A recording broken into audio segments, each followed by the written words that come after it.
Hey there everybody, Brian King here. I thought we would do a little Q&A here on a Monday morning in order to start the week off strong. As you know, I specialize in helping people with ADHD, Asperger's, dyslexia, and more. I have ADHD and dyslexia, and my sons have Asperger's and ADHD. And I specialize in helping people learn productivity and relationship strategies to help them lead a fulfilling life. And I know all about this because I've had to figure it out for the past 45 years or so. I've had to help my sons grow into successful members of society. Still a work in progress, of course, as parenting always is. And I'm happy to pay forward all the things that I've learned over the years in order to help you and the people in your life that are impacted by ADHD and other challenges to live fulfilling lives. So whoever decides to join us in this morning, feel free to go ahead and ask any question you have. I will answer them to the best of my ability, and we'll see if we can't help you getting results better than the ones that you are currently experiencing. So feel free to chime in, say hi, tell me where you're from, or better yet, ask a question. And I will continue to sip on my coffee as we do.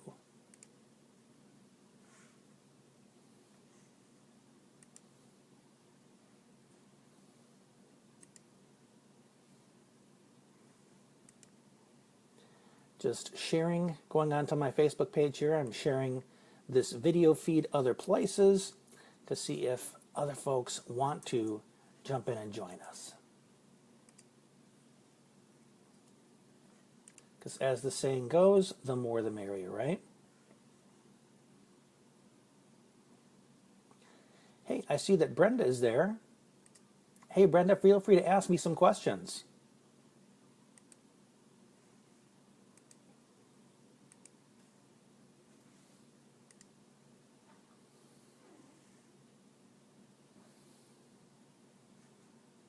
Okay, I've spread the love in video sense, so hopefully more people will be joining us soon.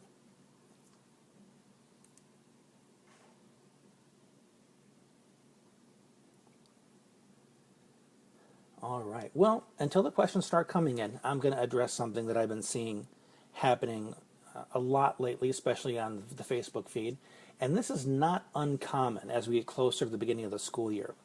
I start to see more evidence of parents' frustration.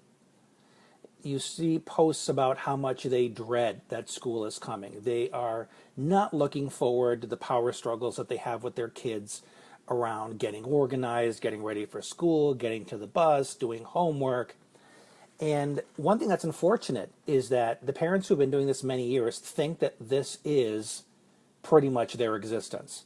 They think this is the way it's going to be. This is how it is when you have a kid with Asperger's because kids with Asperger's are stubborn, so on and so forth. Like anything else, like any other human being, stubbornness is in part rooted in neurology for these kiddos. There is an executive function that allows us to be flexible. However, it can be worsened by power struggles with parents, with teachers. So it's not to say that we can eliminate entirely the stubbornness, the tendency to be stubborn, but we can loosen it a little bit so that there are areas where the kids are more flexible. Speaking from experience here, there was a time in my life where I wanted to be right about everything. And I wanted to do things perfectly the first time out, and I wasn't open to learning other ways to do things. And I saw this in my sons as well.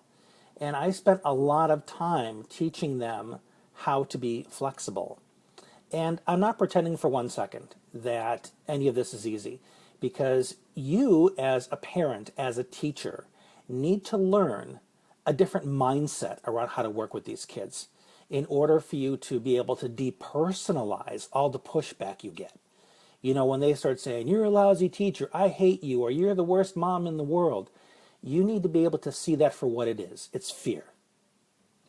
It's not a child that legitimately hates you or a child that wishes you harm. This is a child that is fear, that is afraid of letting go of their perception of things, the perception that keeps them safe, at least so they think. But what they need to learn in order to be able to navigate life successfully is they have to learn that flexibility is what allows them to be more proficient problem solvers. If they can't brainstorm, if they can't allow themselves several different options in order to solve a problem, then they're going to be really stuck before they even begin. And the number one consideration they need to allow themselves is the option to ask for help. That's one of the biggest sources of stubbornness or refusal when it comes to our kiddos, whether it's ADHD, dyslexia, or whatever. They have this idea that they need to do it all by themselves. They want to figure it out by themselves. And guess where they got this idea from, okay? And some of you are not going to like this, okay? But it's true. They learn this from school, okay? Because they seek help, and then what they're told is, did you try it yourself first? Well, maybe you should go back and try it again. And I know that the intention is to foster independence, but that's not usually what happens, okay? What usually happens is the kid hears rejection. The kid hears, I was vulnerable, I reached out to you, I asked you for help, and you blew me off, okay? So when working with these kids, you've got to take a different approach. And I have whole conversations around this that I teach the people that I work with. I don't want to go into it too much now because chances are I would leave some pieces out. I'm giving it to you for food for thought to help you understand that you can change the way things have always been.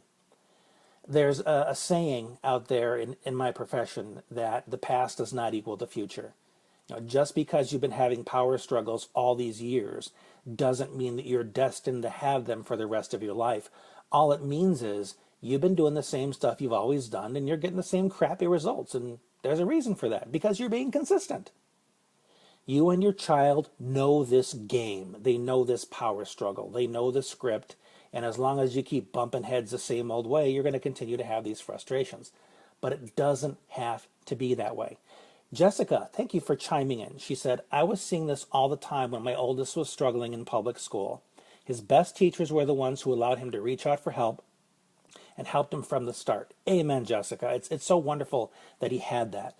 Because what teachers don't realize, and I'm not saying all teachers here, okay? I'm only addressing the ones that have this issue with their students, the power struggles, okay? When they think or fall into that pattern of thinking that their class is all about task completion. We have all this stuff to get done today. Let's finish the worksheet. Let's get through the lesson. And then they want everybody to fall in line so that they can get through everything. Well, you might as well be talking to an empty room, because if it's just all about getting through stuff as opposed to getting through to your students, then you're going to have some difficulty. It's very important for you to realize that your interaction with your students, every time you engage them, you're teaching them what they can expect from you. You're demonstrating whether you are trustworthy, whether you are consistent, whether you are caring, whether you listen, whether you are going to be available to them. You are building a relationship every single day you are in that classroom with those students.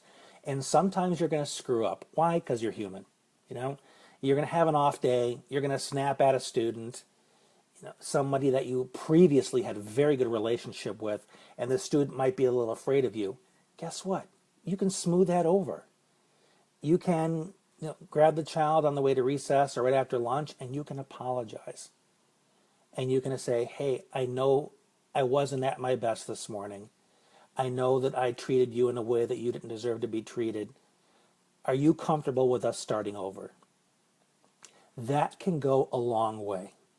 As opposed to, well, you shouldn't have been doing that in the first place. Or, well, you guys shouldn't have been so noisy. Blame, blame, blame, blame, blame. Is that really the kind of modeling you want to do for the students? Because you're blaming while you're telling them to accept responsibility for their actions. Hypocrisy, anyone? We can't do that. We cannot do that. And again, I'm not pretending this is easy.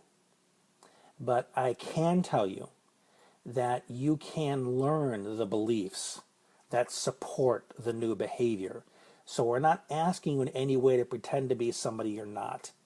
What I am suggesting to you is that you can adopt a philosophy towards your class that is far more collaborative, far more about co-learning, learning together as student and teacher, as opposed to the person in front of the room always being the smartest kid in the room.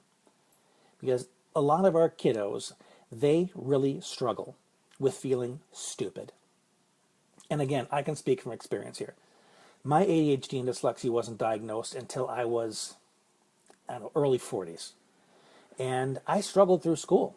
I was always slow to pick up everything. The teacher would give directions at rapid speed. Everybody around me would be opening their books and getting started, and I wouldn't know what the heck just happened. I get yelled at for the teacher for not paying attention, for spacing out, for being lazy, for not trying hard enough. How many of you have heard that nonsense? And I thought the problem was me.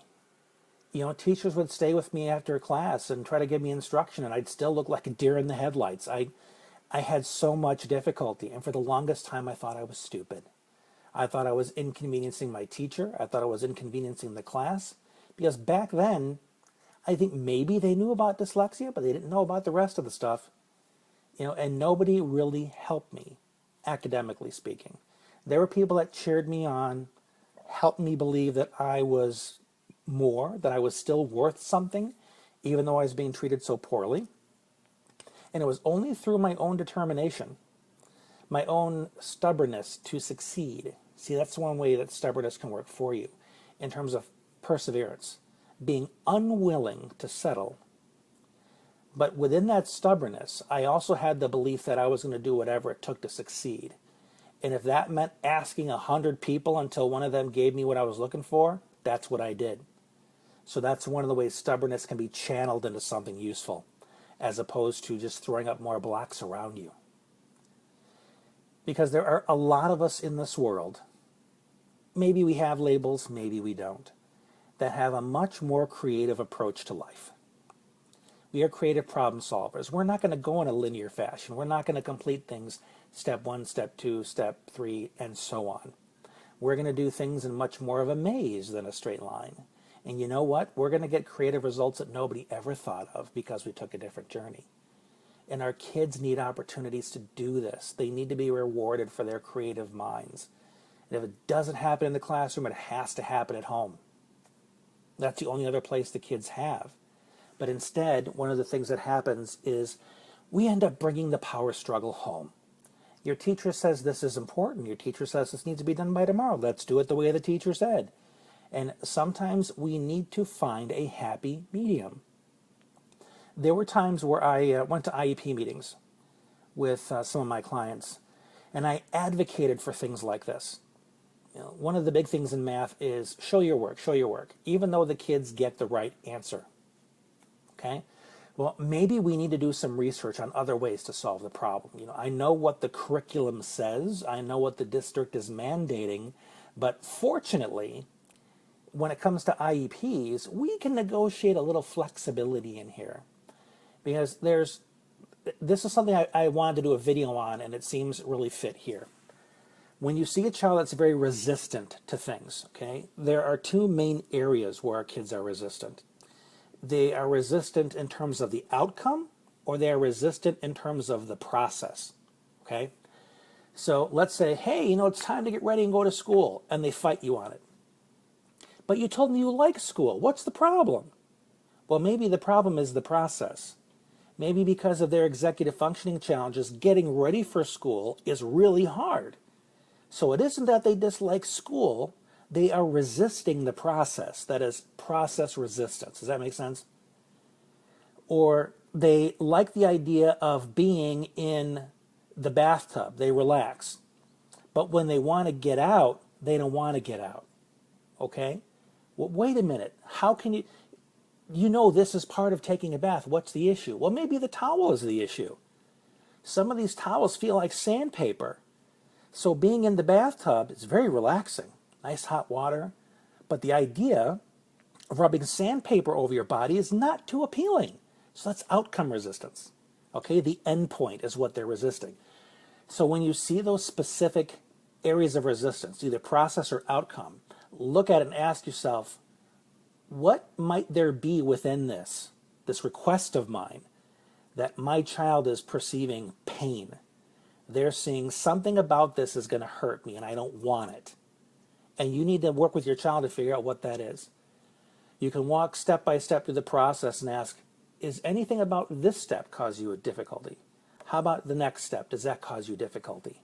And pick it apart until you find where the little gremlin is and see what you can do to come up with a solution. And there are many, many, many. And feel free to ask me questions if you think of any specific examples of that. But around school, you find this all day long. What if the outcome means that you're going to switch to a non-preferred activity or something the child's not good at? You're in art class, and now you say, okay, it's time to go and do math now. What if your child feels liberated by art? They feel validated. Now you want to switch to the topic in which they suck. It might not be a transition issue, having a hard time switching from one activity to another. It may just be that, no, I'm not going to walk into pain. I'm having a great time here. The teacher is paying attention to me and telling me how wonderful I'm doing. When I switch to math, it's going to be pay attention, stop being distracted, do your work, try harder. What the hell would I want to switch from this to that for? And that's stuff you really need to take into consideration. There are so many things that we miss in the school day. And we teach our kids, well, this is real life. This is reality. This is the way things are going to be. No, I'm going to let you in a secret. It's not reality. It's school. Okay? The only place that functions like school is school. The rest of the world doesn't work like that. A lot of this, stand in line and, wait for your turn at the drinking fountain. Don't talk to your neighbor.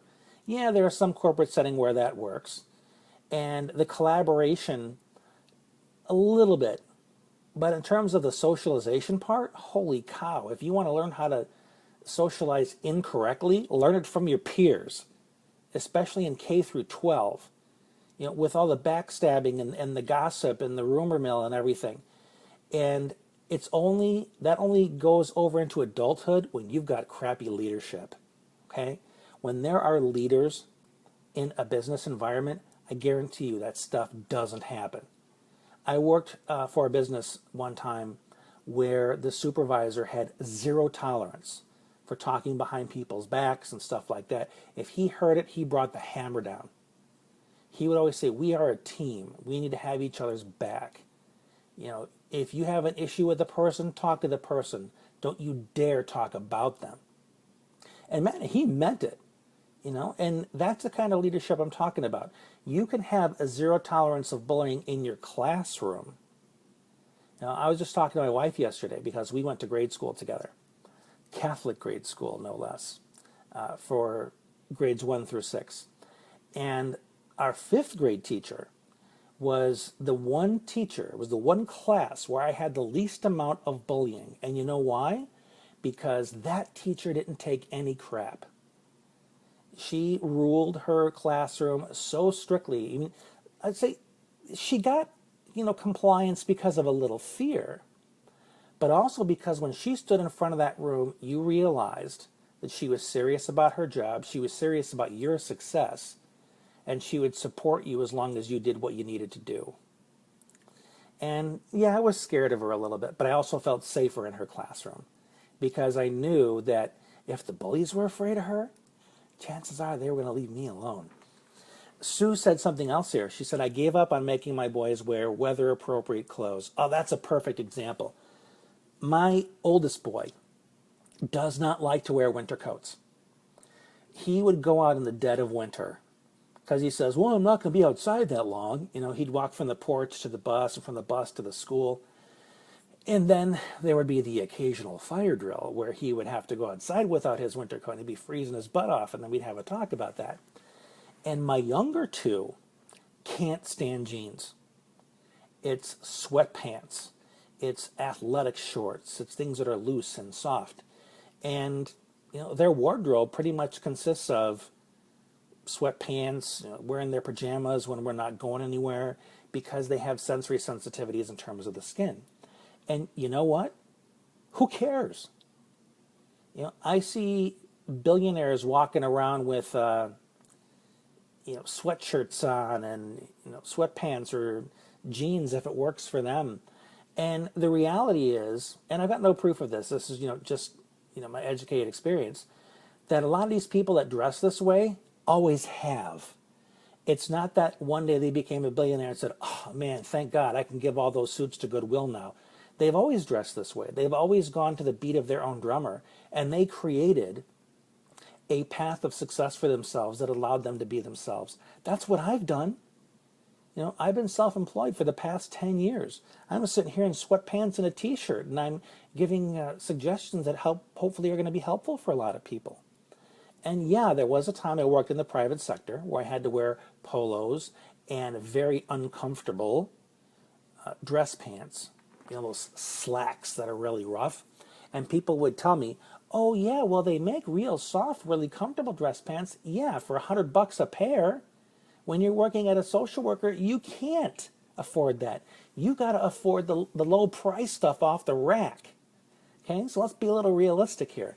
So I had to deal with those really, really scratchy pants, and guess what I would do as soon as I would get home? I would lose those suckers and I would take a nap, because that kind of stuff, which is invisible to the rest of the world, wears on our capacity to stay organized for the entire day.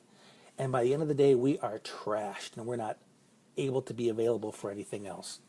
So that's just a little tangent on the sensory issues that can be at play as well, and also how good we can be at hiding them. So I'm not quite sure how long we've been chatting here. I'm glad that you all have decided to tune in, and thank you, Sue, and anybody else that have made some comments. Hopefully I've put some good nuggets in here that are going to be useful to you or will generate questions later. If so, come back to this video and ask the questions under the thread. And if there are any things that I've mentioned that you think are particularly applicable to conversations you've been having with either teachers or other parents, feel free to share it with them as well. In the meantime, have an awesome day, and we'll talk again soon.